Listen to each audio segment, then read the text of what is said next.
consejos antes de empezar. Sabéis que si tenéis algún problema técnico a lo largo del web seminar, pues podéis ponernos en contacto con nuestro departamento técnico, intentaremos ayudaros y se hace en el icono que veis abajo, en el icono verde, ¿vale? Si tenéis alguna pregunta para el ponente a lo largo de la ponencia, al lado de este icono verde está un icono con un signo de interrogación. Podéis dejar ahí vuestras preguntas para César o para mí, en el caso de que lo consideréis necesario, y al final de la ponencia se contestarán la mayoría de las preguntas posibles. Será una cuestión de tiempo. Esperamos, un minuto para esperar a que se conecte la gente y comenzamos. Muchas gracias.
Bueno, hola de nuevo. Aquí estamos, vamos a iniciar ya el web seminar de César Giotti, cuyo título es Dermatología felina, un reto apasionante. Me voy a presentar, mi nombre es Javier Manzanares Rodríguez, pertenezco al Departamento de Comunicación Científica de Royal Canin y antes de la ponencia de César yo os voy a hablar brevemente del enfoque de Royal Canin en el manejo nutricional de las dermatosis cuando no están relacionadas con una reacción adversa al alimento. Empezar diciendo que, bueno, como todos sabréis, la consulta dermatológica es muy común en la práctica clínica. Se estima que aproximadamente el 20% de las consultas de gatos y de perros son por un problema dermatológico y debido a, bueno, pues que como todos sabéis, es un problema que disminuye mucho la calidad de vida de los animales, los propietarios exigen o quieren un tratamiento efectivo. De hecho, hay estudios que certifican que es una de las principales causas, si no están satisfechos y si no se soluciona el problema, de cambio de veterinario. Como también sabréis, a lo largo de todo este año 2019 y el año que viene, 2020, estamos inmersos en la renovación de todas nuestras gamas veterinarias. Empezamos a principio de año con la renovación del territorio urinario y ahora mismo estamos en la renovación del territorio de dermatología. Mi compañera Gemma Baciero, en el web seminar que hubo con Alicia Cozar hace 2 semanas, os habló de la gama de Royal Canin enfocada a problemas dermatológicos cuando estaba asociada a una reacción adversa al alimento. En mi caso, os voy a hablar cuando hay una alteración dermatológica que no está relacionada con una reacción adversa al alimento. En el caso de perro, proponemos la gama Skincare o el producto Skin Support y os voy a presentar un nuevo producto para estos casos, para gato, que es el producto Skin & Coat, que sale un producto nuevo tanto en formato seco como en formato húmedo. Decir que en todas estas gamas, también en la que os comentó mi compañera Gemma, hipoalergénico, alergénico, etcétera, se basan, o una de las mejoras es un incremento en el refuerzo de la barrera cutánea. Nosotros utilizamos un cóctel, que era el cóctel Skin Barrier, y la novedad es que en estas gamas se ha añadido ácido linoleico y zinc. Hay recientes estudios clínicos que demuestran la efectividad a la hora de reforzar la barrera cutánea. ¿En qué se basa el refuerzo de esta barrera cutánea? Bueno, pues lo que sería el estrato córneo de la piel, bueno, pues sabéis que hay pues, unas células, que son los corneocitos, y estarían rodeadas por lípidos intercelulares. Este cóctel Skin Barrier lo que hace es aumentar la síntesis de ciramidas y otros lípidos intercelulares, de tal manera que, bueno, pues si partimos de una piel donde la barrera cutánea está alterada, que sería el Lego, la fotografía de la izquierda que estáis viendo, se favorecería la entrada de agentes infecciosos y alérgenos y se aumentaría la pérdida de agua transepidérmica. Tras el efecto del complejo Skin Barrier, tras el refuerzo de esta barrera cutánea, se restablecería la barrera cutánea de la piel, limitando la entrada de agentes infecciosos y alérgenos y disminuyendo esta pérdida de agua transepidérmica. Si ya nos centramos más en los productos, esto sería la subgama Skincare, que sabéis que está compuesta por 3 productos, 2 de ellos enfocados a perro pequeño, cuando es cachorro y cuando es adulto, y el Skincare, que sería enfocado para perros adultos mayores de 10 kilos. Aquí tenéis las indicaciones: dermatitis atópica o soporte de la piel ante cualquier patología que, como decíamos, no sea debida a una reacción adversa al alimento. ¿En qué se basan los productos skincare? Pues en 2 complejos. El complejo Skin Barrier, que es el que hemos visto, y un complejo que denominamos Dermal Care, que no es más que una combinación de ácidos grasos esenciales, tanto ácidos grasos omega 6 como ácidos grasos omega 3. ¿Qué efecto producen esta combinación de ácidos grasos? Pues los que veis aquí es el reequilibrio de la capa lipídica superficial, disminuyendo los efectos de sequedad cutánea, y frenan o limitan la síntesis de mediadores de la inflamación, por lo tanto, tienen un efecto antiinflamatorio. En el caso del perro, también disponemos del producto Skin Support. Las indicaciones son parecidas a lo que acabamos de ver para Skincare, y sí que es cierto que tiene un mayor efecto en la cicatrización de heridas. También tiene el complejo Skin Barrier, pero el efecto del Skin Support se basa en la combinación de otro tipo de nutrientes, como los que veis aquí: la curcumina, aloe vera, vitamina C y taurina.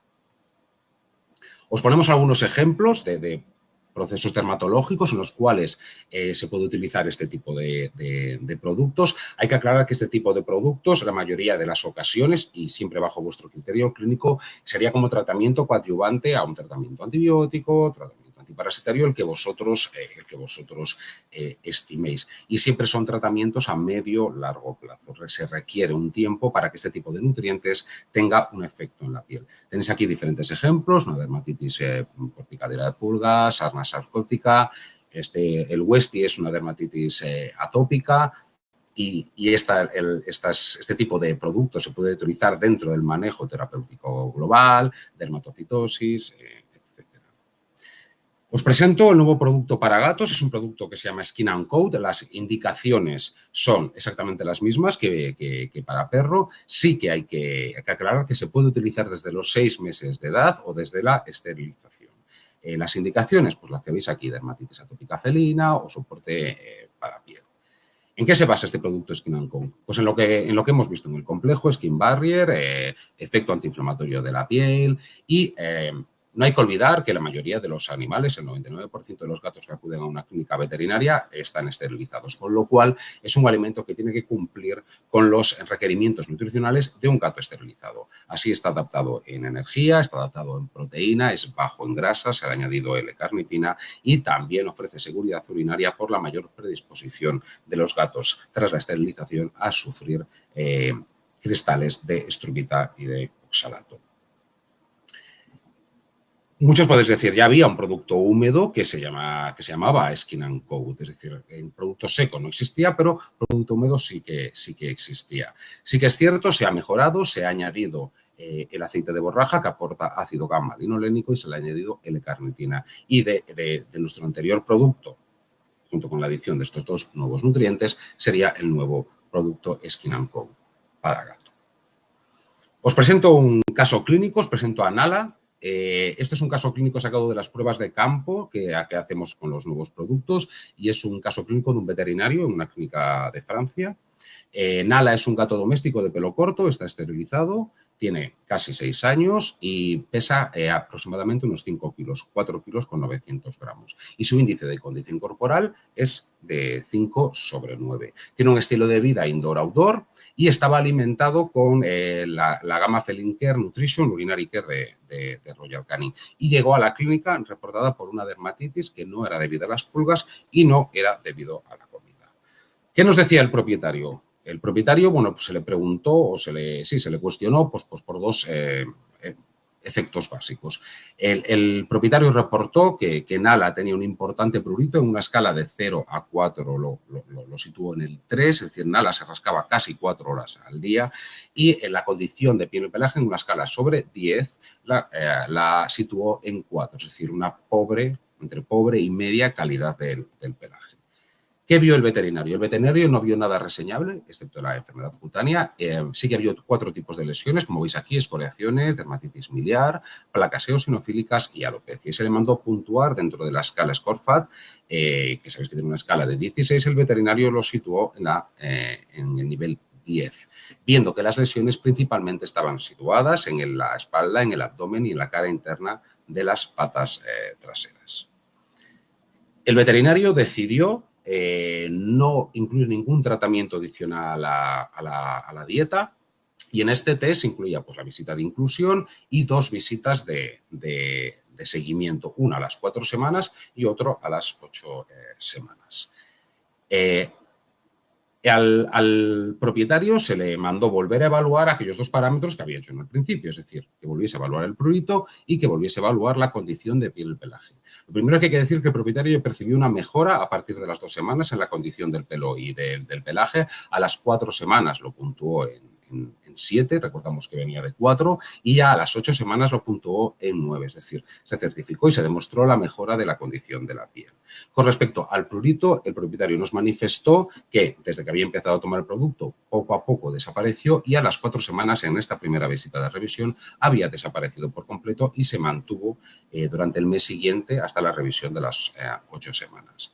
Con respecto al veterinario, el veterinario lo que nos certificó es que a partir de las 4 semanas el nivel en la escala SCORFAT era de 0, habían desaparecido las lesiones y recordad que era un producto que también estaba adaptado para aquellas 2 sensibilidades que son más predispuestos tras la esterilización, que sería la obesidad. Vamos a ver si este producto mantuvo la condición corporal y el peso. Y se vio que estos 2 parámetros se mantenían estables. Se le preguntó al propietario si Nala comía el producto, porque puede ser, bueno, pues a lo mejor se mantuviesen estables porque el animal no tuviese una gran apetencia por el producto y no lo comiese bien. Pero el propietario certificó que la dieta era altamente palatable y que Nala la aceptaba sin problemas. Aquí tenéis algunas fotos en vuestra parte inferior izquierda, bueno, pues lesiones de Nala en la visita de inclusión. En la parte superior veis fotos a los 15 días y en la parte inferior veis ya cuando había completado el tratamiento de los 8 meses. A día de hoy Nala sigue con el producto y los síntomas no han vuelto a aparecer. Y ya para finalizar, bueno, nuestro árbol de decisión, sabéis que, bueno, como decíamos, ante una causa de dermatosis, pérdida de pelo, infecciones o parásitos, estaría indicado este producto, pero también en el caso de sospecha de enfermedad alérgica cutánea. Antes de recomendar este producto, lo que recomendamos es una dieta de eliminación. El producto que recomendamos es de Royal Canin, es el producto Analergenic, y si no se solucionan los signos, confirmamos que no es debido al alimento y es cuando en el caso del perro, que es lo que estáis viendo, estaría indicado el producto Skincare o el producto Skin Support. Este árbol de decisión para gatos es exactamente igual. La única diferencia es que obviamente el producto recomendado es este producto Skincare Co, tanto seco como en húmedo, pues acabamos de presentar. Por mi parte, nada más. Os dejo con César Giotti, que muchos de vosotros conoceréis, con la interesante ponencia que lleva por título Dermatología felina, un reto apasionante.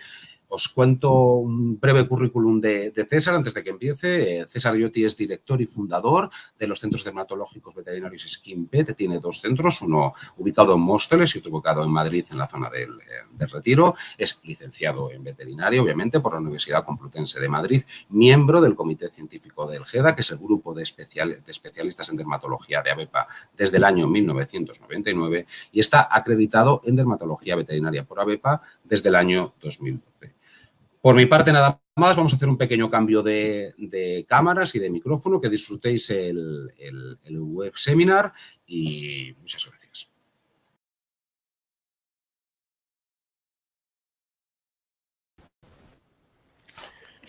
Hola, buenas tardes a todos.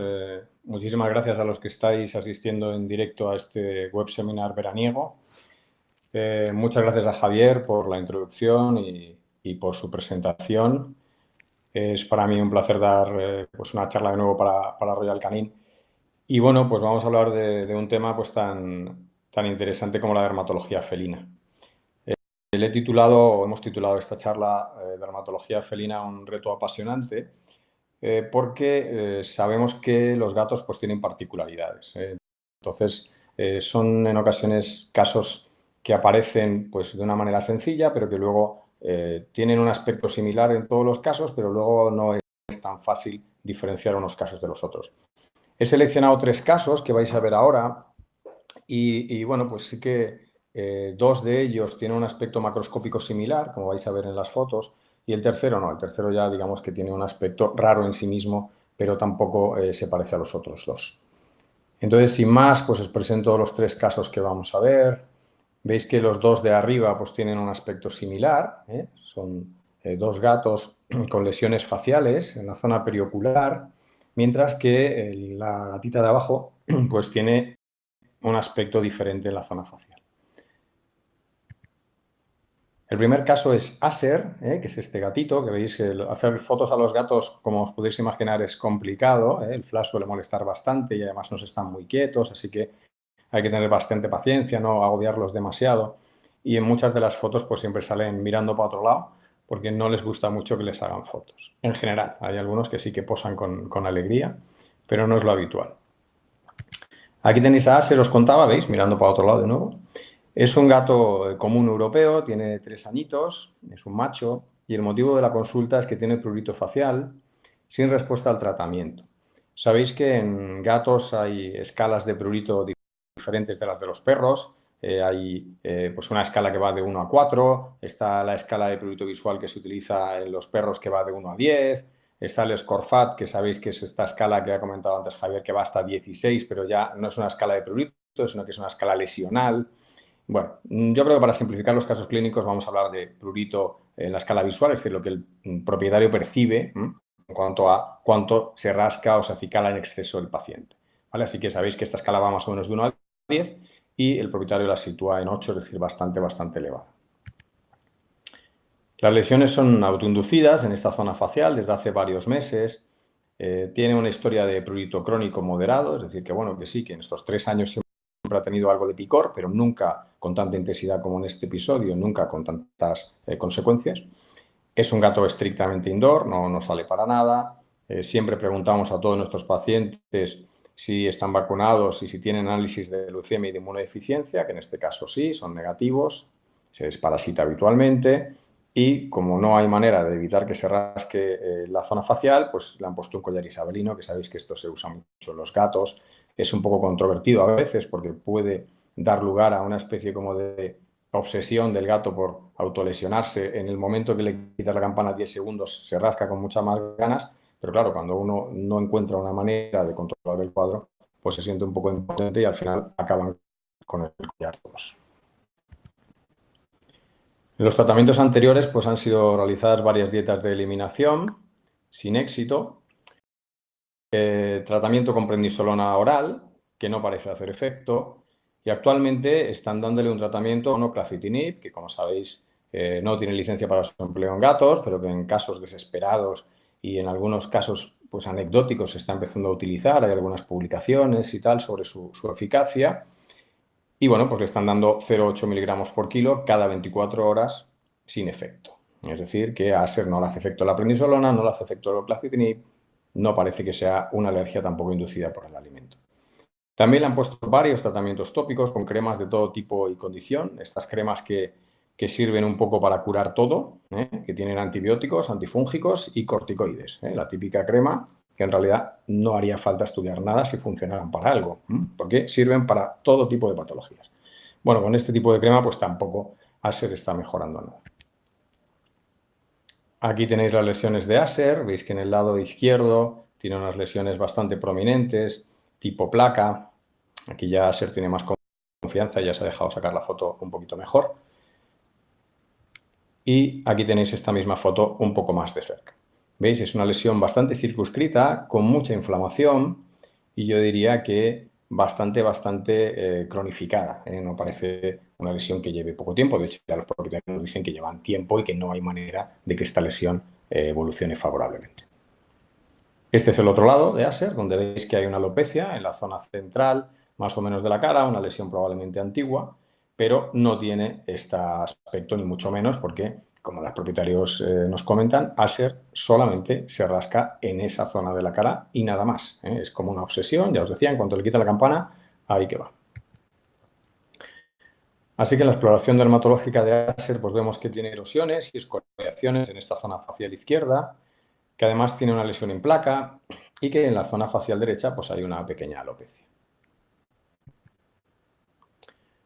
Nuestro diagnóstico diferencial, llegados a este punto con Aser, tiene que ser suficientemente amplio como para considerar todas las posibilidades, porque parece un caso atípico, no parece que esté respondiendo a los tratamientos convencionales. En primer lugar, ponemos un síndrome de hipersensibilidad felino. Son estas siglas que habéis visto antes en la presentación que ha puesto Javier, esto que pone dermatitis de hipersensibilidad no inducida por pulgas, no inducida por el alimento. ¿Por qué se hace esto así un poco tan rebuscado? Porque el término atopia felina es un término que está un poco en discusión. Veréis en muchos libros que manejan por igual síndrome de hipersensibilidad felino, atopia felina o estas siglas que se están utilizando un poco más recientemente. En términos, vamos a decir, prácticos, estamos hablando de lo mismo. Pacientes con hipersensibilidad en la que no se sabe la causa y sí que sabemos que no tiene que ver con el alimento ni con parásitos ni con pulgas. Y en términos ya un poco más en profundidad, pues sí podemos hablar si tiene que ver con anticuerpos, con IgEs, no, si tiene que ver con ácaros, en fin, que no está muy claro cuál es la patogenia de esta enfermedad en la especie felina. Así que por eso algunos autores intentan evitar el término dermatitis atópica felina, aunque ya digo que lo encontraréis igualmente. La segunda opción es que sea una reacción adversa al alimento o una dermatitis alérgica al alimento que, bueno, pues parece que se ha descartado dándole dietas de estas hidrolizadas de varios tipos. La tercera opción es una DAPP, una dermatitis alérgica al picadura de la pulga, no muy frecuente en un gato de interior, pero hay veces que son gatos que salen de una manera episódica y no nos lo dicen los propietarios porque le llevan al pueblo de vez en cuando, porque yo siempre digo que no hay gatos de interior estrictos porque al veterinario tienen que ir, y si van al veterinario ya no son de interior, así que no es imposible que tengamos un gato con pulgas aunque sea de interior.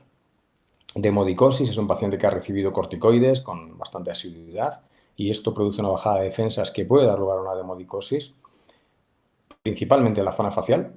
Dermatofitosis, nunca debemos de obviar la dermatofitosis en gatos con prurito que no responden a tratamiento convencional. La dermatofitosis en el gato está dentro del diagnóstico diferencial del prurito facial. Una epiderma superficial, una infección. Durante muchos años se ha considerado que los gatos no son muy tendentes a tener pioderma superficial y que por tanto no se consideraba como un diagnóstico posible. Esto ahora sabemos que es un poco diferente. Malacesia cutánea no suele tener este aspecto tan erosivo, pero estamos en las mismas. Hay gatos que sí tienen cuadros pruriginosos con malacesia cutánea.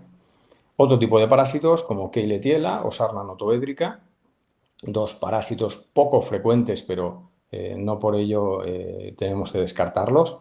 Una reacción medicamentosa, a veces los tratamientos tópicos, principalmente cuando se hacen recurrentes, pueden dar lugar a dermatitis de contacto en la especie felina. De hecho, yo no soy muy fan de las cremas en los gatos en ningún sitio. Primero porque se acicalan y es fácil que la crema en vez de vía tópica sea oral. Y segundo, porque aunque no se puedan tocar, como es el caso de la cara, es frecuente que si el gato tiene un prurito moderado y se nota que le han puesto algo ahí, el prurito sea más intenso y se rasque con mucha más intensidad que antes. Y por último, un herpes virus, una reacción viral que sabéis que produce a veces lesiones erosivas, ulcerativas, no con este aspecto, pero bueno, por eso lo ponemos ahí como última opción. Así que veis que el diagnóstico diferencial es bastante extenso y por esto tendremos que hacer unas pruebas de descarte. Las pruebas clásicas que veis aquí son las que hacemos siempre.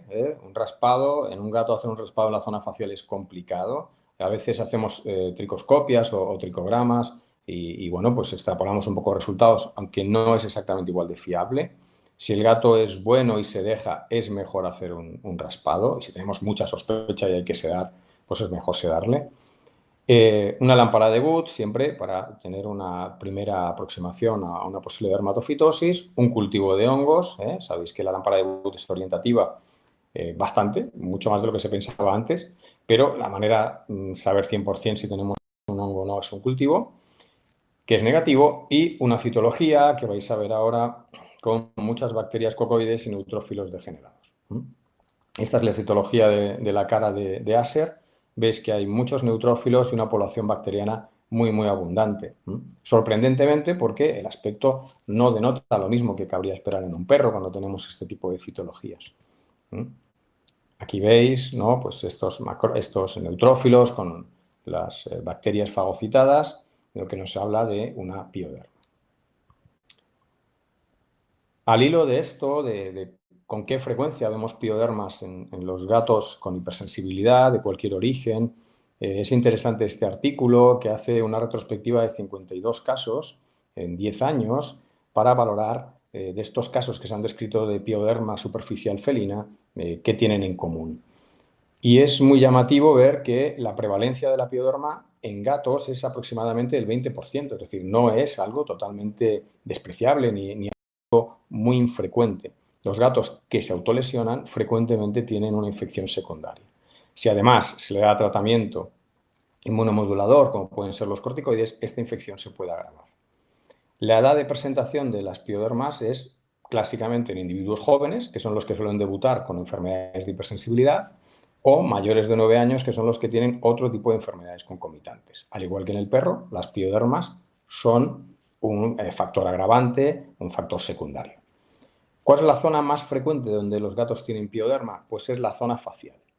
La zona facial es la más frecuente afectada. En torno a un 62% de los casos de pioderma se diagnostican en la zona facial. Así que atención a los gatos que tienen lesiones erosivas, ulcerativas en la zona facial, aunque sean autoinducidas, porque es posible que haya una infección complicando el cuadro y no van a responder adecuadamente a tratamientos solamente antipruriginosos.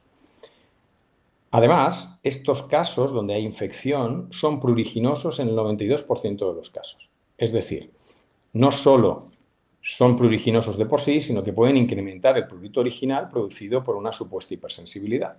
Así que son mucho más incontrolables y como son más incontrolables, a veces la solución es darle más tratamientos inmunosupresores o inmunomoduladores, agravando de este modo la infección. El síndrome de hipersensibilidad felina, o este síndrome que hemos hablado antes de hipersensibilidad no inducida por pulgas, no inducida por alimentos, se dictaminó o se diagnosticó en el 48% de los casos. ¿Cuáles son las lesiones más frecuentes en los gatos con pioderma? Pues al contrario de lo que pasa en los perros, que son pústulas o collaretes epidérmicos, en los gatos la lesión más frecuente es erosiones, escoriaciones y costras. Así que cuando veamos esta lesión, que en un perro no nos hace sospechar de una infección necesariamente, en un gato sí que debería de hacernos pensar en ello. ¿Cuál es el tratamiento que elegimos? Pues elegimos un tratamiento antibiótico. ¿Podría hacerse un cultivo? Podría hacerse, por supuesto, y no estaría de más si fuera un paciente que ha recibido antibioterapia con regularidad, o tuviéramos que emplear quinolonas, o tuviéramos la necesidad porque la lesión es muy, muy agresiva y no queremos fallar el tiro de dar un antibiótico y que no funcione adecuadamente. En este caso se puede utilizar un antibiótico de primer escalón, amoxicilina clavulánico, por ejemplo, 12,5 miligramos por kilo cada 12 horas, 14 días, y suspender la terapia con el oclacitinib, que por otro lado parece que no está haciendo ningún efecto en Aser.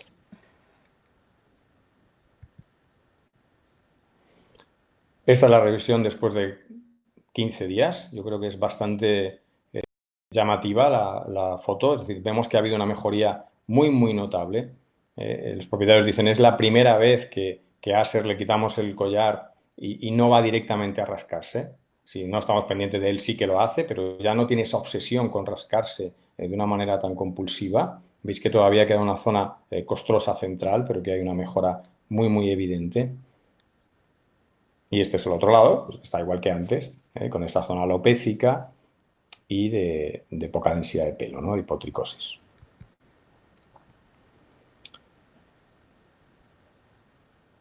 En referencia al tratamiento con oclacitinib, tenemos unas preguntas, pondremos 4 durante la presentación. Entonces, vamos a hacer como una especie de encuesta. En referencia al tratamiento con oclacitinib en los casos de dermatitis o hipersensibilidad no relacionada con pulgas, no relacionada con el alimento, ¿cuál de estas 4 respuestas creéis que es la correcta? ¿La dosis y frecuencia de administración es la misma que la especie canina? ¿O no se conocen sus potenciales efectos adversos en tratamientos crónicos? ¿O la dosis recomendada es 0,6 miligramos por kilo una vez al día?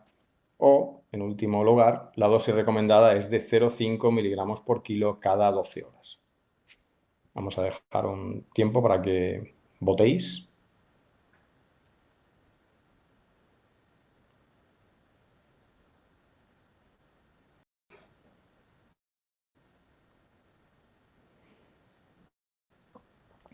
Bueno, la mayor parte de la gente ha contestado la respuesta correcta. Es decir, no se conocen sus potenciales efectos adversos en tratamientos crónicos.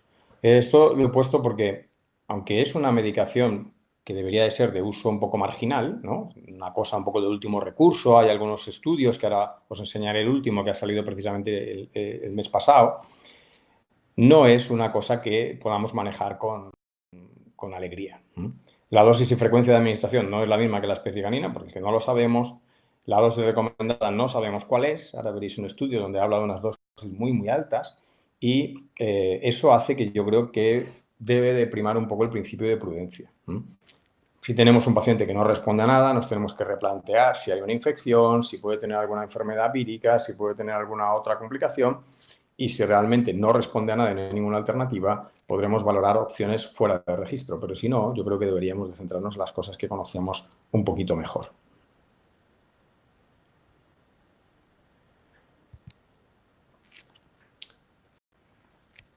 Así que llegado a este punto, pues tenemos este estudio que os comento que nos debe de hacer plantear, oye, nos reiniciamos el tratamiento este con oclacitinib a ver qué pasa, qué es lo último que hay publicado sobre esto del oclacitinib en gatos.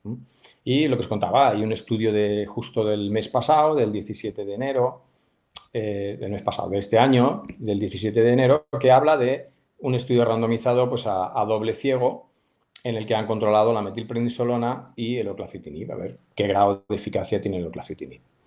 Y bueno, pues a grandes rasgos, si queréis leer el estudio, creo que es bastante interesante, pero habla de que el oclacitinib tiene una eficacia menor que metilprednisolona, aunque podría ser similar. La dosis en la cual sitúan el grado de eficacia es entre 0,7 y 1,2 miligramos por kilo 2 veces al día.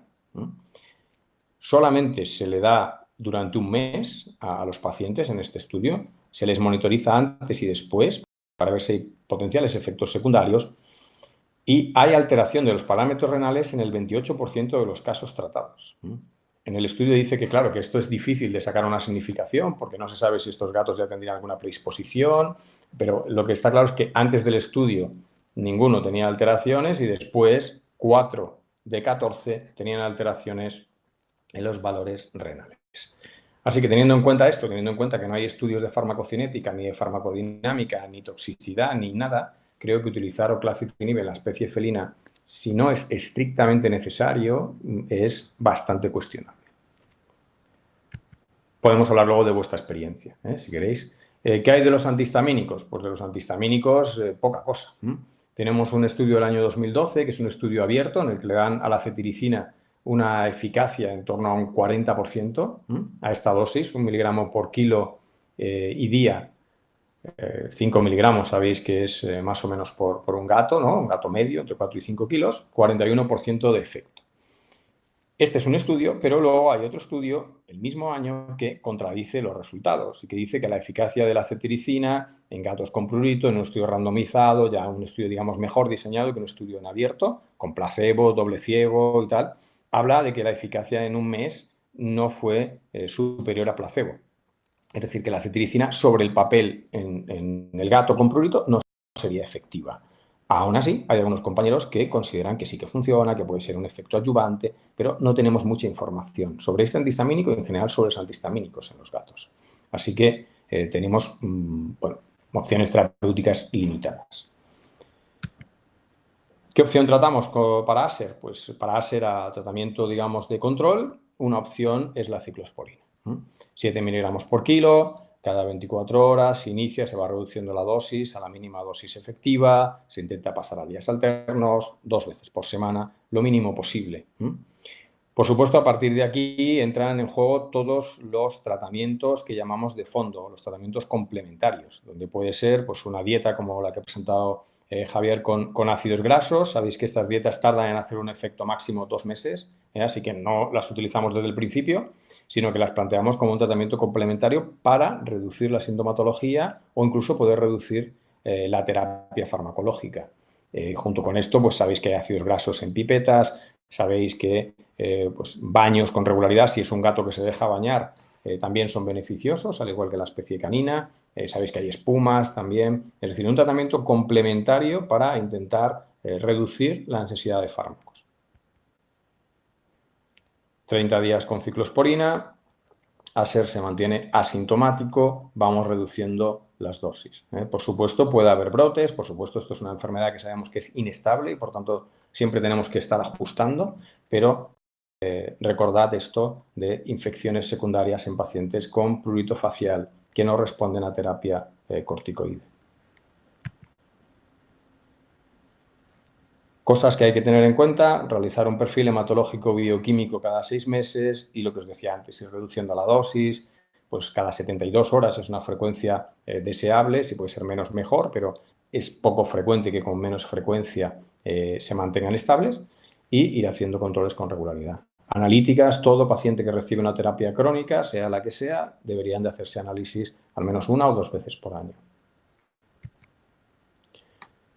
Y bueno, este es nuestro segundo caso. Nuestro segundo caso se llama Silvestre. Como veis, otra foto de un gato que no mira a la cámara, sino al suelo, todo lo contrario. Silvestre es un gatito un poquito más mayor, tiene 12 años, y los que nos comentan los propietarios es que tiene lesiones entre los dedos de 6 meses de evolución. Es un paciente remitido y últimamente, bueno, pues la cosa se ha complicado porque ya han salido lesiones en otras zonas, empezando entre los dedos solo, pero ahora ya también es en la cara, en las extremidades y en el abdomen. Tiene un prurito muy intenso, equivalente a ASER, que acabamos de ver, principalmente en la zona facial, pero en todos los lados. Se muerde las patas, no está prácticamente un minuto quieto, hay que poner una campana, por supuesto. Le han hecho un cultivo que es negativo para hongos, un DTM. También han hecho un cultivo bacteriano donde se aisló un estafilococcus pseudointermedio sensible a antibióticos convencionales y tiene una respuesta pobre a metilprednisolona inyectable, que se le ha puesto para el control del prurito, pero no el control del prurito para nada. Y también le han puesto un antibiótico inyectable de larga duración, cefovecina, que tampoco parece haber mejorado el cuadro. Aquí tenéis la primera foto de la región facial. Veis que tiene igual pues una lesión costrosa, exudativa en la parte inferior de este ojo izquierdo, muy pruriginosa. Estas son las lesiones de las extremidades. Veis que aparecen como lesiones de tipo costroso en la base de la uña. Esta lesión es muy pruriginosa. Se está constantemente mordiendo ahí. Este es otro detalle de una uña. Aquí es una extremidad que prácticamente se la mete en la boca constantemente y se la muerde entera, la mastica. Y aquí hay un detalle un poco curioso, ¿no? Lesiones en las almohadillas plantares, algo que en los gatos es muy poco frecuente y que siempre nos debe hacer de reflexionar sobre, bueno, un gato con un síndrome de hipersensibilidad, el que sea, ¿tiene lesiones en las almohadillas plantares? Normalmente no. Así que cuando vemos lesiones en las almohadillas plantares, nuestro diagnóstico diferencial cambia. Es verdad que además tiene 11 años, es verdad que tiene otros condicionantes, pero sabéis que las hipersensibilidades aparecen en la especie felina a cualquier edad. Así que esto de la almohadilla es llamativo. Aquí veis igual, una pérdida de estructura de la almohadilla central. Aquí veis una zona de la matriz ungueal con mucha más inflamación. Y en esta foto veis un aspecto muy característico, un exudado de un color blanco bastante denso, caseoso, que cuando apretamos la matriz ungueal se puede extraer. Es un exudado pues, muy definitorio, muy diferente de un exudado purulento o diferente de un exudado inflamatorio. Así que nuestro diagnóstico diferencial, como en el caso de Aser, pues aquí cambia y planteamos en primer lugar una enfermedad autoinmune que se llama pénfigo foliáceo. Es una enfermedad de tipo costrosa, multifocal, pero que en el gato es enormemente pruriginosa y que puede dar lesiones faciales igual que en un gato con hipersensibilidad. Por eso es tan importante hacer una minuciosa exploración del paciente, porque si encontramos lesiones en almohadillas ya la cosa cambia y es difícil a veces diferenciar cuando es un gato con mucho prurito y mucha autolesión, porque las costras están por todas partes y no sabes si esas costras son autoinducidas o son espontáneas. Por supuesto puede ser una demodicosis, la demodicosis también es una lesión a veces pustular, multifocal, puede afectar la zona de las matrices ungueales, no las almohadillas plantares. Una dermatofitosis, un síndrome de hipersensibilidad felino, reacción a alimento, DAPP, epiderma superficial, reacción medicamentosa, un herpes virus. Como veis aquí, la lista es más corta y yo diría que de la mitad para abajo pues es bastante improbable. Se hacen las pruebas de rigor, un raspado que es negativo, un tricograma donde no hay ningún tipo de hallazgo relevante y una citología donde vemos múltiples células acantolíticas y neutrófilos, como vais a ver ahora. Veis en la foto, pues todos estos son neutrófilos y hay 3 células más hiperpigmentadas con una forma que en algunos libros veis que como de huevo frito, ¿no? Así muy redondas, con un núcleo central muy pigmentadas, que son células acantolíticas o acantocitos.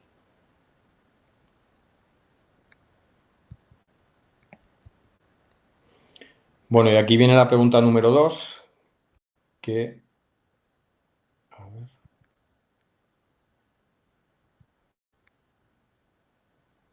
Se está cargando, a ver.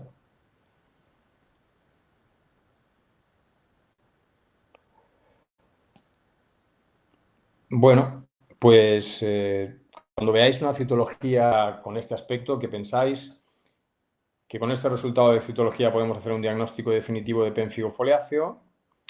La segunda opción es que aunque la citología es sugestiva de pénfigo foliáceo, es necesaria una biopsia para confirmar. Y otras opciones son que la citología confirma la existencia de una epiderma superficial o que es característica de casos de dermatofitosis felina. Podéis votar como antes y luego veremos los resultados.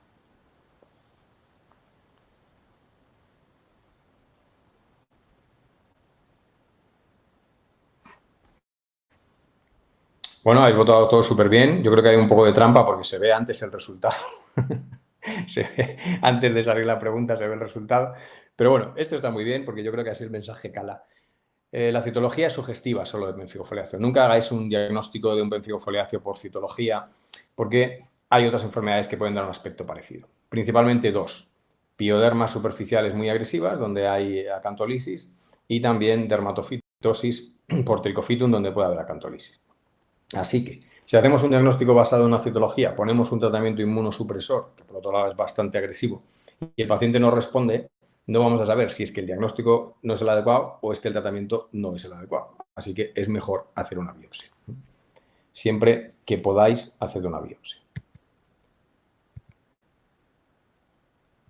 Bueno, esto es el resultado de la biopsia y aquí veis pues una pústula subcorneal, esta pústula que veis aquí en la zona superficial, veis el estrato que llamamos epidermis, este es el estrato córneo y debajo de justo el estrato córneo, que es el estrato más superficial de la epidermis, hay una pústula donde dentro se ve el contenido de estos acantocitos flotando dentro de la pústula. Por supuesto, neutrófilos también, acantocitos y neutrófilos. Así que esto sí es diagnóstico de un pénfigo foliáceo, tenemos nuestro diagnóstico, podemos iniciar nuestro tratamiento. ¿Cuál es el tratamiento inicial más recomendable para pénfigo foliáceo felino? Aquí debería de salir ahora la tercera pregunta. Todavía no sale. Sí. Bueno, hay 4 opciones de dexametasona. una opción válida para el pénfigo foliáceo, prednisolona o metilprednisolona, ciclosporina o la tercera opción, clorambucilo. ¿Cuál sería vuestro primer tratamiento para pénfigo foliáceo, Félix? Pénfigo foliáceo, por otro lado, no es una enfermedad muy frecuente. Hace poco también han publicado una retrospectiva de una universidad y tal, y son un número de casos, no sé, recuerdo, pero eran 30 o algo así, o sea que no es una enfermedad que vayáis a ver a diario, pero sí es una enfermedad que tenéis que considerar porque se asemeja bastante a otras enfermedades cutáneas felinas, principalmente a síndromes de hipersensibilidad con infección. Bueno, de nuevo, la gran mayoría se decanta por la opción correcta, ¿no? Prednisolona, metilprednisolona. Sin estar mal, dexametasona, ciclosporina o clorambucilo, esto lo basamos realmente en lo último que está publicado al respecto, ¿no? Durante muchos años se decía, bueno, pues en los gatos para el pénfigo es siempre prednisolona y clorambucilo, mientras que en los perros es prednisona y azatioprina. Y esto era como que se repetía así como un mantra y tal, pero en realidad muchos gatos tratados con clorambucilo tampoco había. También se decía, bueno, los gatos son muy resistentes a los corticoides, pues siempre es mejor dar dexametasona, que es 10 veces más potente y tal. Luego hay un estudio que habla de la eficacia de la ciclosporina, es un estudio con un número pequeño de gatos, pero parece ser que la ciclosporina también podría ser efectiva. Así que ninguna de estas opciones es que esté mal, simplemente tenemos una publicación reciente que habla de otras opciones. Voy a ver si paso. Sí, a ver. Vale, ok, muy bien. Gracias. Entonces, mirad, aquí tenéis la publicación. ¿Veis? Es una publicación de pues, este año también, donde habla de los hallazgos clínicos y la evolución de 49 casos de pénfigo foliáceo en la Universidad de North Carolina, pues del año 87 al 2017. O sea, pues un montón de años en una universidad y solo 49 casos. Así que, como veis, tampoco es una cosa que veáis cada día. Pero bueno, es interesante porque habla de esto que os digo, ¿no? Las zonas más frecuentemente afectadas fueron las mismas que tiene nuestro caso, el plano nasal, pabellones auriculares, cabeza y pliegues ungueales. En nuestro caso, cabeza y pliegues ungueales. Prurito intenso con mucha frecuencia, por eso lo he traído aquí. Es frecuente que estos pacientes tengan mucho picor y que a veces se confundan con pacientes con hipersensibilidad. La monoterapia con corticoides, y en este caso en el 70% de los casos se empleó prednisolona o metilprednisolona, fue efectiva. Así que teniendo en cuenta que es más flojita, menos efectos secundarios y que tenemos un 70% de posibilidades de éxito de conseguir la remisión del cuadro, yo creo que lo razonable es empezar por un corticoide no muy potente, como puede ser prednisolona o metilprednisolona, y luego ver, porque cada caso es diferente, si necesitaremos un tratamiento más potente o no. Mi experiencia personal es que en la gran mayoría de los pacientes con pénfigo foliáceo, con prednisolona o metilprednisolona se consigue la remisión completa del cuadro. Metilprednisolona oral, 1,5 miligramos por kilo cada 12 horas. Sabéis que la dosis que se utiliza para este tipo de cuadros es más alta que la que se utiliza para problemas alérgicos. Se duplica la dosis y un perfil hematológico bioquímico cada 2 semanas. Esto es muy importante. Aquí ya veis que sí que quiere mirar a la cámara, un poco, bueno, voluntaria o obligado, ahí mirando un poquito. Y veis que ya tiene mucho mejor aspecto esa lesión facial. 30 días de tratamiento. Veis que ha cicatrizado casi por completo. Lo primero es que mejora mucho la condición de alerta, la condición de apetito, la condición de ánimo del paciente, porque esto es extremadamente doloroso. Imaginaos estas lesiones en cada una de las matrices ungueales, lo que duele, ya no solo que pica, sino que además duele y mucho. Son gatos que son prácticamente imposibles de manejar sin sedar en las zonas de las uñas. Es muy doloroso. Aquí vais a ver, pues bueno, la evolución. Veis que hay una evolución muy buena en muy poquito tiempo.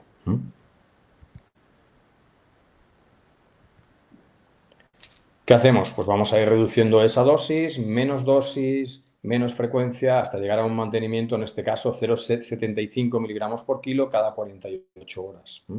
Análisis hematológico bioquímicos cada 30 días, la evolución en este caso es satisfactoria. A día de hoy, pues hemos tenido que modificar la terapia, ya no está con metilprednisolona, está con dexametasona, hay veces que hay que hacer cambios, pero para empezar, quizá en vez de quemar todas las naves, empezar con lo más potente, pues podemos empezar con tratamientos menos potentes que son igualmente efectivos. Tras 6 meses de tratamiento, aquí veis que se mantiene perfectamente controlado el cuadro de pemphigo foliáceo. Y para terminar, vamos a hablar de Dolly. Dolly es una gatita, como veis, 5 años y tiene una lesión abdominal. Dolly viene remitida también porque, bueno, pues es un gato que tiene vida libre, sale, está vacunada y desparasitada, no tiene leucemia ni inmunodeficiencia, tiene un prurito intenso, más o menos 8, pero lo más llamativo es que tiene una lesión costrosa y pruriginosa en la zona abdominal de un mes de evolución, ¿vale? Ha empeorado recientemente, las lesiones se están extendiendo, esto es lo que nos dice el propietario. Se ha puesto tratamiento metilprednisolona de POT y dexametasona, no consigue controlar el prurito ni frenar el avance de la lesión. Se le han puesto antiparasitarios tópicos, fipronil, espotón, y también se ha puesto cefovecina. Sabéis que es un antibiótico que se usa muy a menudo porque es muy cómodo en los gatos, no hace falta manipularlos en exceso y tal, se pincha cada 15 días y, bueno, más en gatos que entran y salen, pero, bueno, pues tampoco parece que haya sido efectivo. Aquí veis su aspecto, parece que apenas tiene nada, no es un aspecto muy espectacular, pero cuando vemos la zona abdominal, pues la cosa cambia. Tiene una lesión costrosa, prácticamente desde la quilla del esternón hasta la zona interna de las extremidades posteriores, pero también afecta, como vais a ver ahora, a la zona de las almohadillas plantares, a la zona de unión entre la almohadilla y la piel. ¿Veis? Es una lesión muy costrosa, prácticamente pues abarca toda la zona abdominal, es muy duro al tacto, como si fuera una placa, y cuando lo tomas entre los dedos pues se fractura con facilidad. Aquí tenéis otra imagen de esta placa abdominal. Y esto es lo que comentaba de las extremidades. Los tarsos muy costrosos, alopécicos, casi erosionados, y la zona de unión de las almohadillas con la piel, que también se ve que presenta esta misma costra. Esta es la otra extremidad, donde veis que hay una alopecia. Y aquí se ve bien lo que os comentaba de la zona de las almohadillas. Son lesiones muy pruriginosas que circundan la propia almohadilla, a diferencia del caso que hemos visto antes del pemphigo foliáceo, no afecta o no parece afectar a la almohadilla en sí, sino que es al tejido cutáneo que lo circunda. Así que vemos alopecia en la región abdominal y multifocal en las extremidades, lesiones costrosas placoides en la zona abdominal, en los tarsos y en la zona periungueal. Zonas poco raras, en principio, para muchas de las enfermedades que esperamos.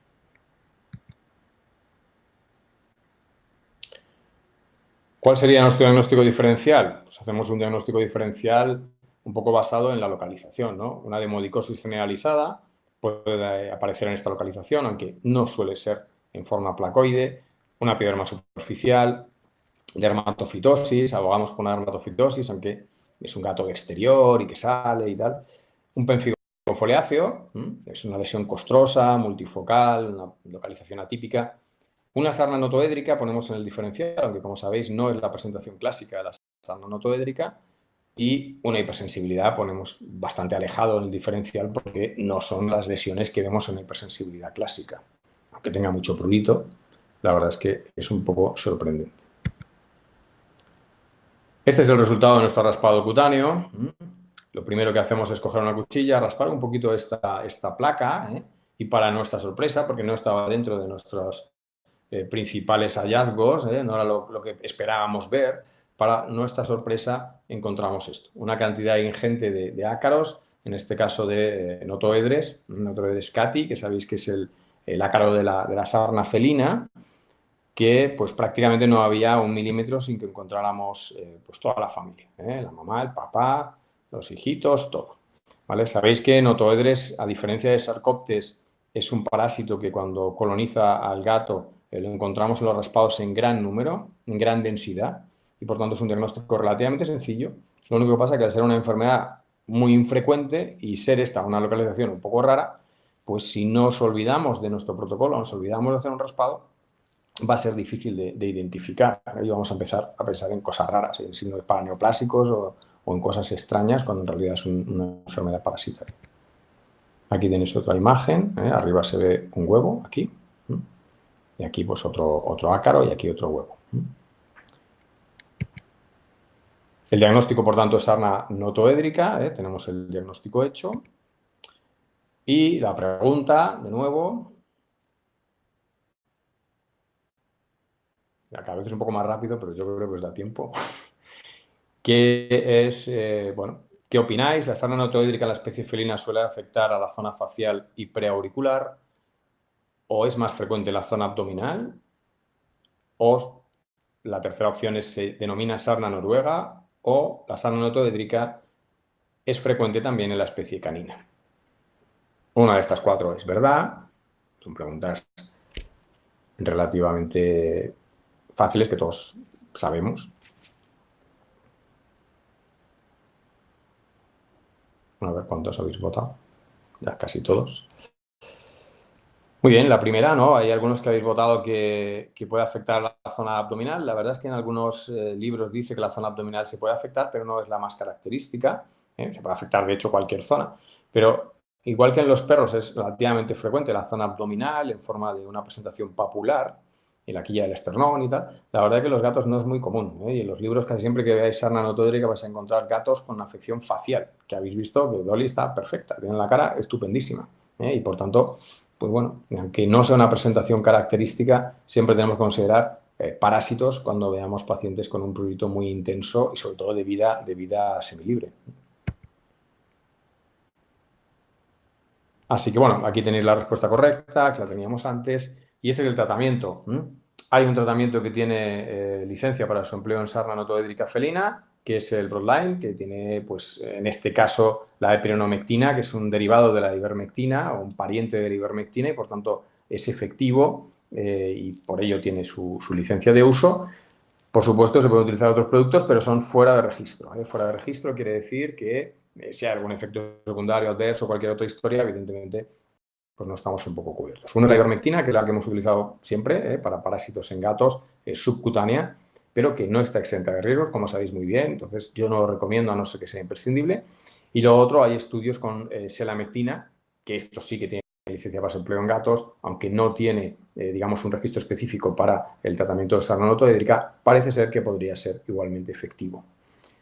¿Cuántas administraciones? Pues hasta obtener 2 raspados cutáneos negativos consecutivos separados pues aproximadamente 30 días.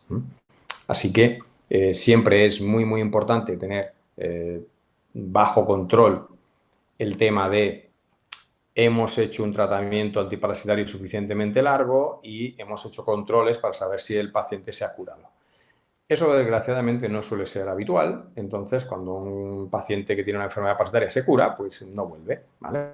Así que hablamos con el propietario por teléfono. Después del primer tratamiento, el propietario dice que hay una gran mejoría, pero no tenemos fotos de evolución, no pudimos hacer un seguimiento adecuado porque probablemente mejoró. Entonces, normalmente, cuando mejoran es cuando es más difícil hacer controles y seguimientos. Finalmente, para recordar, para no aburriros demasiado, comentaros estos 3 puntos que he querido destacar con estos 3 casos. No he querido sacar casos característicos o típicos de estos de pues una placa eosinofílica que responde a corticoides o un gato alérgico alimentario con una dieta. He querido sacar un poco casos que nos hagan pensar un poco sobre lo que no es tan clásico. La pioderma superficial en los gatos creo que es algo que tenemos que considerar siempre. 50% de los pacientes atópicos felinos o con hipersensibilidad felina van a tener pioderma superficial, así que cuidado. El pénfigo foliáceo puede ser muy pruriginoso en la especie felina, así que cuando veamos pacientes, sobre todo con una edad un poco más avanzada, 8, 10 años, que presentan prurito facial y que hay costras, sobre todo en la zona interna de las extremidades o en la zona interna de los pabellones auriculares o en estas matrices ungueales, donde habéis visto en el caso que os he enseñado, o en la zona periocular, pero de una manera simétrica, bilateral, muy costosa, deberíamos de considerar la posibilidad de que tengamos un pénfigo, hacer una citología y confirmar, por favor, con una biopsia si es posible, porque hay veces que las citologías no dan toda la información.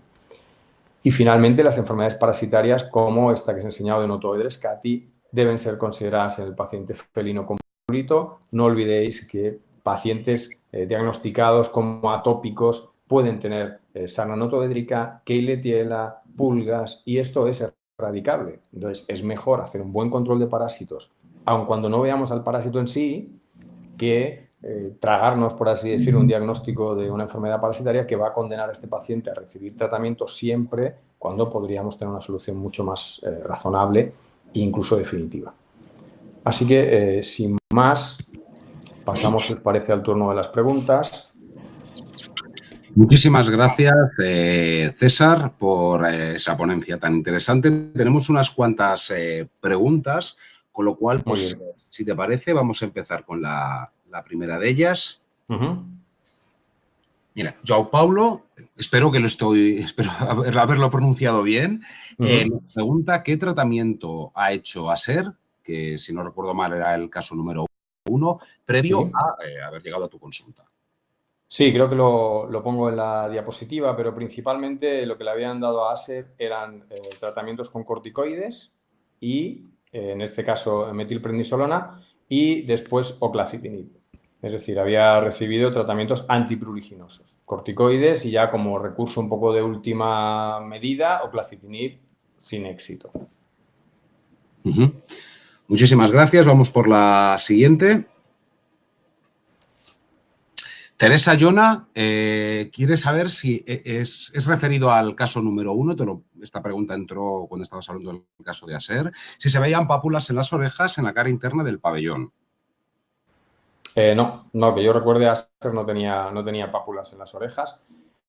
Sabéis que los gatos con dermatitis de tipo alérgico tienen una presentación que se llama dermatitis miliar, que a menudo afecta a las orejas, principalmente en la cara externa, no en la cara interna del pabellón. Cuando veáis lesiones papulares en la cara interna del pabellón o pustulares, sospechad más de enfermedades de tipo inmunomediado que de alergias. También puede ser, pero es más infrecuente. Normalmente la dermatitis miliar afecta más a la parte externa del pabellón auricular. Vamos con la siguiente, muchas gracias. Victoria nos pregunta, es una pregunta un poco más genérica, ¿qué tratamiento utilizarías en un gato muy mayor con insuficiencia renal, con enfermedad renal crónica, diabético y con alergia?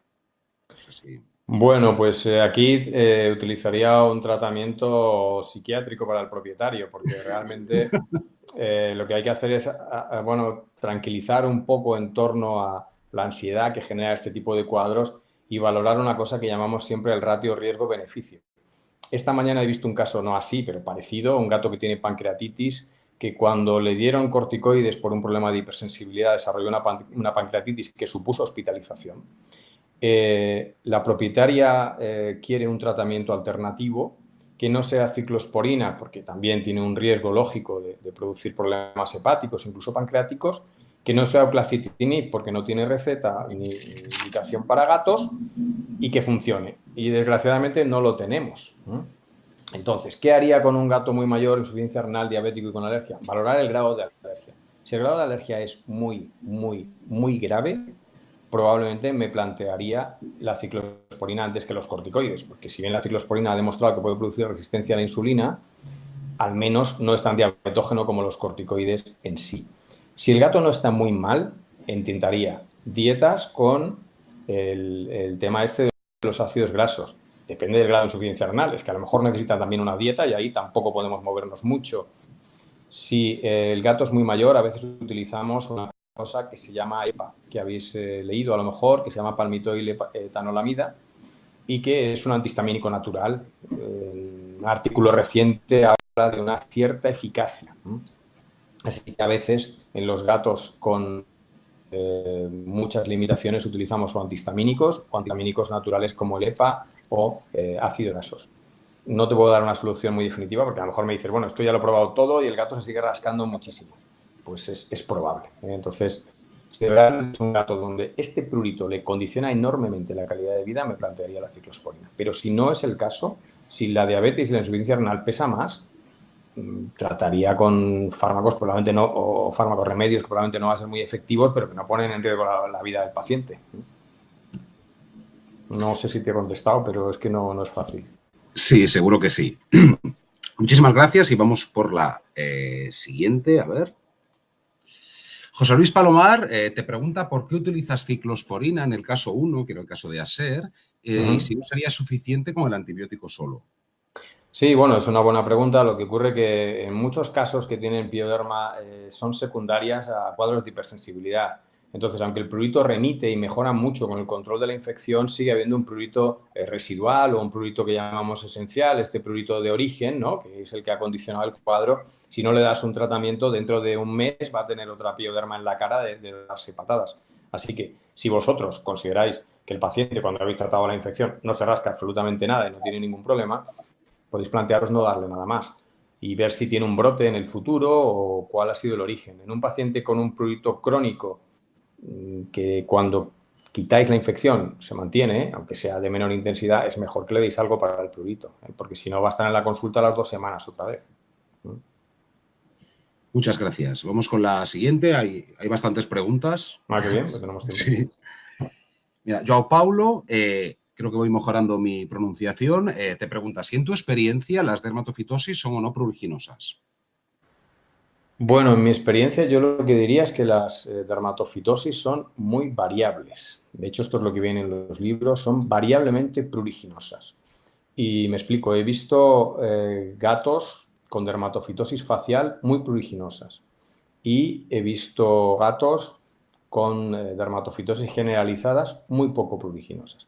Así que yo diría que no es una cuestión de la patología en sí, sino que probablemente es una cuestión del paciente. Es una cuestión de la respuesta inmunológica del paciente a la colonización por el dermatofito o incluso a los metabolitos que libera el dermatofito al replicarse, al multiplicarse. No es, digamos, lo habitual que sea extremadamente pruriginosa, pero sí he visto casos. También he visto casos en los cuales te preguntas si este prurito es producido íntegramente por la dermatofitosis o no. Es decir, he visto bastantes gatos con problemas de hipersensibilidad, sobre todo de vida semilibre, que han desarrollado una dermatofitosis que empeora, empeora y empeora con el tratamiento y cada vez tienen más prurito. Y cuando retiras el tratamiento inmunomodulador, le das un antifúngico, el prurito remite mucho, pero no se quita del todo. Es decir, que quizá en los pacientes que tienen hipersensibilidad, cuando aparece una dermatofitosis, ya el prurito es muy, muy superior. Pero vamos, yo diría que en general es variable. Perfecto, muchas gracias. Vamos a por la siguiente. Isabel Martorell pregunta que qué haces cuando el gato no acepta la ciclosporina. Que en su experiencia, bueno, le resulta muy frustrante porque los dueños, bueno, pues tienen serias dificultades para administrarla y al final la acaban abandonando. Bueno, pues Isabel, esto es lo que hace César Llotti y lo que haces tú, desesperarse. Yo iba a titular la charla Dermatitis felina, un reto frustrante, pero bueno, quería darle así un poco un tono más optimista y le llamé un reto apasionante. Pero, ¿qué pasa con la ciclosporina? Pues que está muy mala, que muchos gatos la rechazan, que en algunos casos las primeras veces se le puedes dar y luego hay que cazarle por toda la casa. Y por eso es muy, muy importante reducir la frecuencia a la mínima posible, porque se ha demostrado en las encuestas de calidad de vida que si tienes que dar un fármaco a un gato, sea el que sea, todos los días, al final el estrés es tal que no hay manera. Entonces, si eso se puede, digamos, amplificar en el tiempo, espaciar un poquito, pues es más fácil que el gato tolere. Hay tanto problema con esto de los fármacos en los gatos que hay, no sé si Isabel has leído algo, estudios de intentar utilizar ciclosporina inyectable para ver si podemos evitar la vía oral.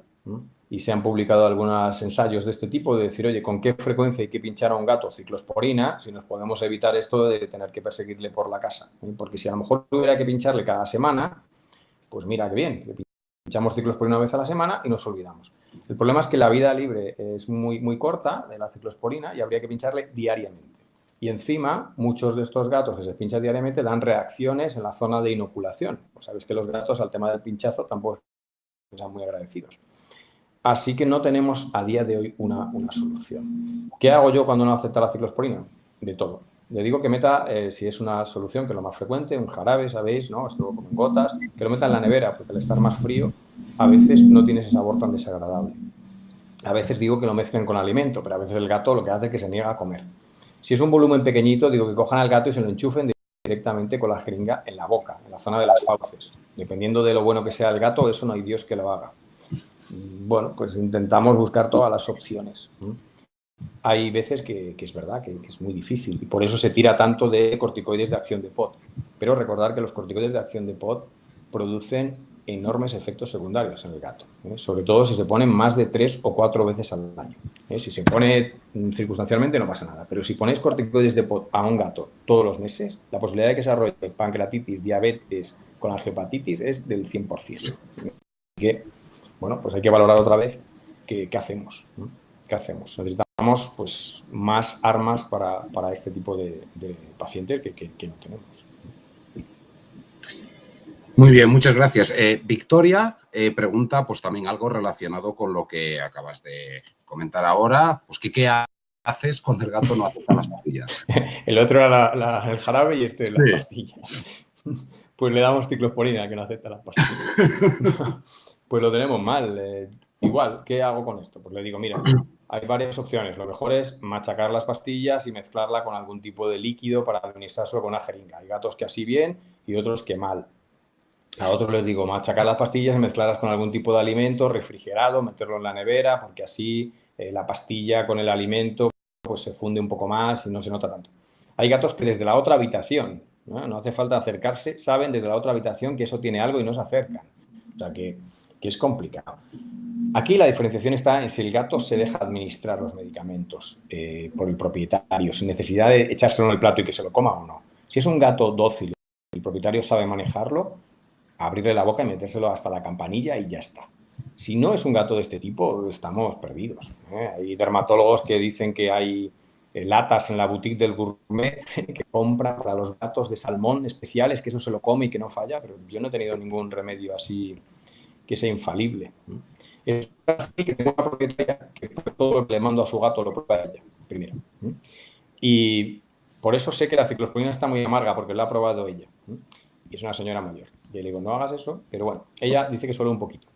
Entonces ha probado lo de la ciclosporina y dice que está amargo, que te mueres de asco. Entonces, pues claro, ¿cómo vas a convencer a un gato que se tome eso? Complicado. Muy bien. Respecto a esto, sí tengo que decir que hay un producto en Royal Canin que se llama Pill Assist. Actualmente está disponible para perros, no está para gatos, se está estudiando y en breve podemos tenerlo y esperemos, Victoria, bueno, que te pueda ser útil y te ayudemos para Esto como funcione va a ser un pelotazo. que son tan hace falta algo así, desde luego. Pues en eso estamos. Vamos a por otra. Elena te pregunta, en el caso de un gato pinchado con metiprednisolona oral de POD, ¿cuántos pinchazos administras antes de considerar el cambio a ciclosporina o en último curso a oclacitinib? Gracias por tu tiempo.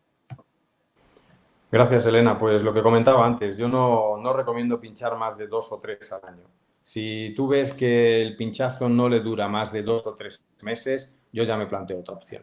O sea, no es justificable tener a un paciente pinchándolo cada mes, porque vais a tener problemas. Es verdad que hay animales más resistentes que otros, y hay otros que a lo mejor le pinchas menos y enseguida desarrollan efectos secundarios. Tampoco se puede generalizar. A lo mejor el que me dice, yo le llevo pinchando a un gato metilprednisolona de POD 5 años todos los meses y no le ha pasado nada. Bueno, pues es posible, pero desde luego el riesgo es grande. Así que intentamos, a partir de esos 3, 4 dosis al año, si hay que superar esa frecuencia, cambiar a ciclosporina o incluso en último recurso a oclacitinib, como habéis visto, con precaución. Muchas gracias. Vamos, por otra más. Mira, yo, Pablo, te pregunto también si el pénfigo requiere tratamiento por vida o puede descontinuarse gradualmente. Gracias, João Paulo. Una pregunta muy, muy interesante, como todas las que me estáis haciendo. En el gato parece que la mayoría de los casos requiere tratamiento de por vida. En este estudio que se ha enseñado habla de los casos en los cuales se ha podido descontinuar el tratamiento para siempre y no recuerdo el porcentaje, pero un porcentaje muy pequeño.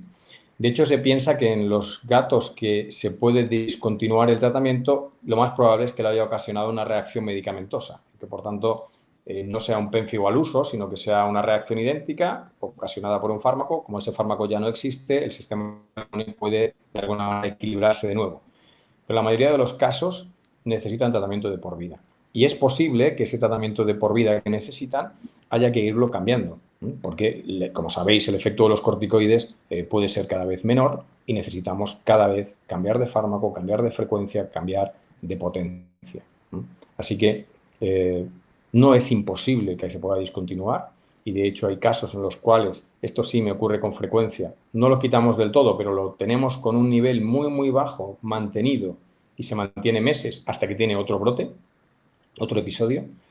Así que siempre intentar reducir al máximo. Y si veis que reduciendo este 25% de dosis, que se hace cada 2 o 3 semanas, no hay signos de reactivación, pues podéis intentar retirar el fármaco. Siempre hay que hacer un ensayo de intentar retirarlo si es posible. No condenar al gato a, bueno, como la mayoría son para siempre, pues venga, de este para siempre. Vamos a ver este en qué grupo está. Pero decir al propietario que estadísticamente tiene muchas más papeletas de que sea para siempre de que se lo podamos quitar. Muchísimas gracias, César. Otra pregunta más.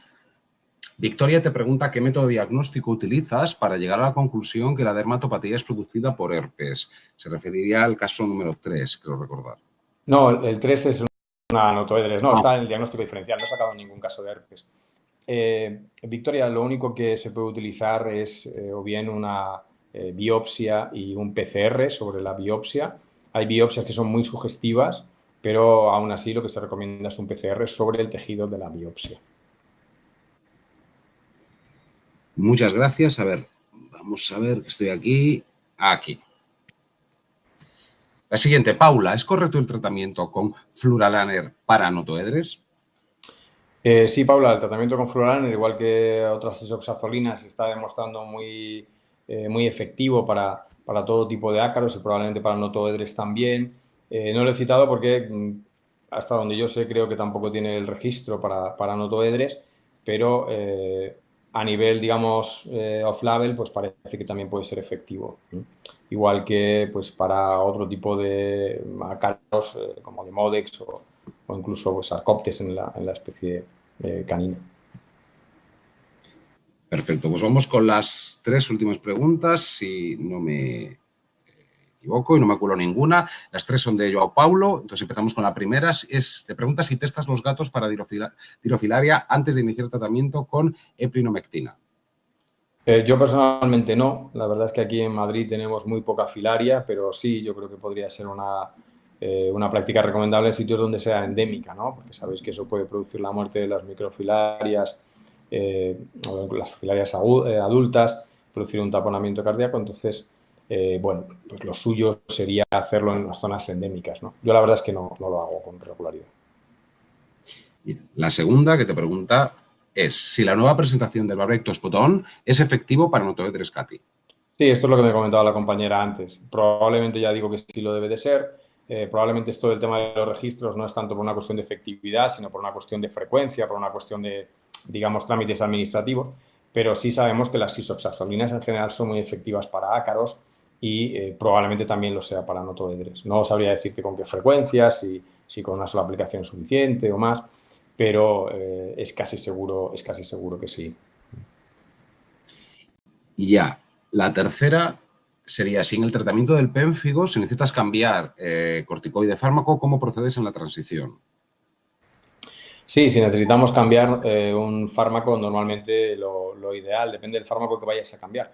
Pero más que cambiar, lo que se suele hacer es combinar. Entonces, si vas a tener un corticoide y lo que vas a hacer es intentar cambiar a ciclosporina, sabes que la ciclosporina tarda en hacer un efecto máximo hasta 3 semanas, entonces no es bueno hacer un cambio drástico porque vas a tener una recaída con toda seguridad. Así que lo que se hace es iniciar el tratamiento conjunto, dar corticoides y ciclosporina a la vez, a las dosis terapéuticas y cada 2 semanas ir reduciendo la dosis de corticoides con el fin de dejar solamente la ciclosporina como tratamiento para el pénfigo. En algunos casos se consigue con bastante éxito. De hecho, yo ahora tengo un paciente con pénfigo foliáceo solamente con ciclosporina, aunque hemos hecho el tratamiento inicial con corticoides y ciclosporina juntos, pero hay casos en los cuales no, o hay casos en los cuales los problemas de administración del fármaco que comentábamos antes son verdaderamente limitantes y no podemos hacer esta opción. Si vas a utilizar pues un cambio de, por ejemplo, prednisona o prednisolona, mejor, o metilprednisolona a dexametasona, lo que se hace es el cambio directamente. Es decir, pues estaba tomando, pues no sé, 2 miligramos por kilo de prednisolona, pues le cambias a la dosis que le corresponda de dexametasona sin transición. Muchísimas gracias, César. Pues con esta pregunta llegamos al final de la charla. Voy a publicar, si puedo. No. Porque, bueno, aquí sí. Gracias, Nacho. Lo que pasa es que lo he perdido porque es que una veterinaria ha mandado esto.